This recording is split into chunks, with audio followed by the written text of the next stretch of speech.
in some parts of the world, if you're in Africa, you might pay somebody with $250 and get a receipt. If you're in more important places like Russia, you're probably not paying somebody $250. You're probably paying them like $25,000. Nice bricks of cash. Right? Big chunks of cash. Big chunk. So that means all the same process applies. I'm going and getting approval to bake a little football that carries $100,000 in cash. If you've never seen $100,000 in cash, it's not very big. Yeah. Right? We get that thing wrapped up in non-sequential bills. Maybe we even have it converted into local currency. So we're doing it in Armenia. So it's an Armenian currency. Who knows what? We wrap it up. We take it to the meeting. We hand it off. We get our receipts. That's $25,000 or $200,000 or $100,000, whatever it is, $100,000 that has now been transferred. We don't know what the fuck it's being spent on. Apparently not. So imagine 10 meetings like that. Yeah. Now you have $1 million that have just been exchanged. You come back to the Senate House and you're like, we spent $1 million on intelligence against Russia. And they're like, well, where did that $1 million go? And you're Don't worry about it. Don't fucking worry about it. You understand? Even worse, we'll be like, we spent $1 million on getting secrets from Russian assets. And they're like, but you still didn't know when they were going to invade Ukraine? And you're like, well, if you would have given us $2 million, we could have done that too.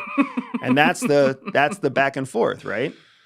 So, I mean, there's a lot of money that gets lost. Just think about what happened with the Mujahideen that then turned into the Taliban. In the 80s? Yeah. We were giving them money. We were giving them shoulder-carried rockets. We were giving them ammunition. We were giving them training. How'd that work out? All that stuff came back as receipts, but then you saw how it all worked out. We got some receipts a mile away. Bingo. Jesus Christ.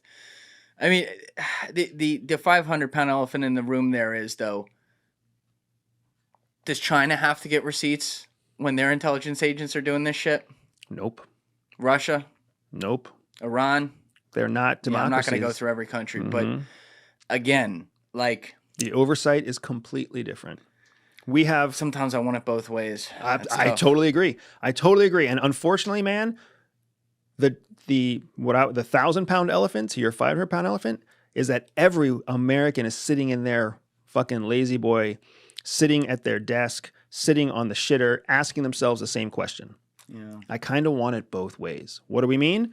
We kind of want to be a democracy, but get the chance to skip the democratic process every now and then. Right. If we, as the world's superpower, if we're asking ourselves that question right now, what is every developing nation also asking themselves right now? Do we want to be a democracy or do we want to be authoritarian?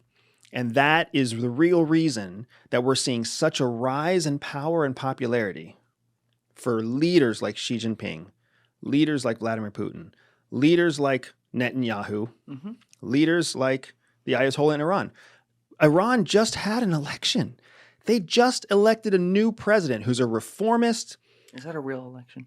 Yeah, I think it's a real election. I mean, the fact that he won, I remember when he was running, I sat there with my wife who's former CIA, and both of us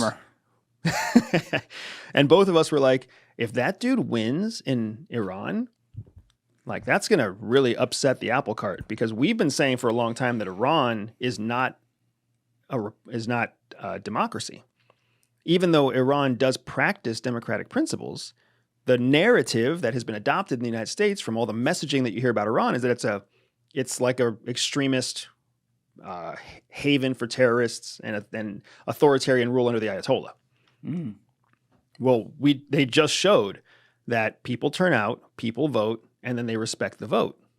They honor the vote of the people, a very small group of people. And again, the Ayatollah knew that the people voting were a small group of people and they were going to vote for this reformist. Yes. So he tried to get more of the fundamentalists out to vote against the reformist. It just didn't work because the Iranian people themselves don't believe in their own democratic process. Nevertheless, what we have seen is that because there's a new reformist president in Iran, we lose the chance to say that Iran is not a democracy anymore because they just had a democratic vote. They voted in an opposition leader, and that opposition leader is now working hand in hand with the Ayatollah.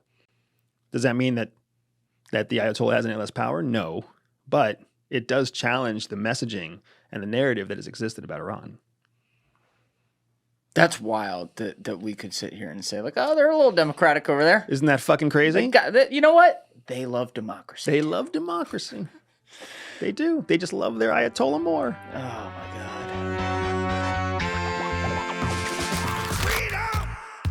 So fresh on me. Freedom.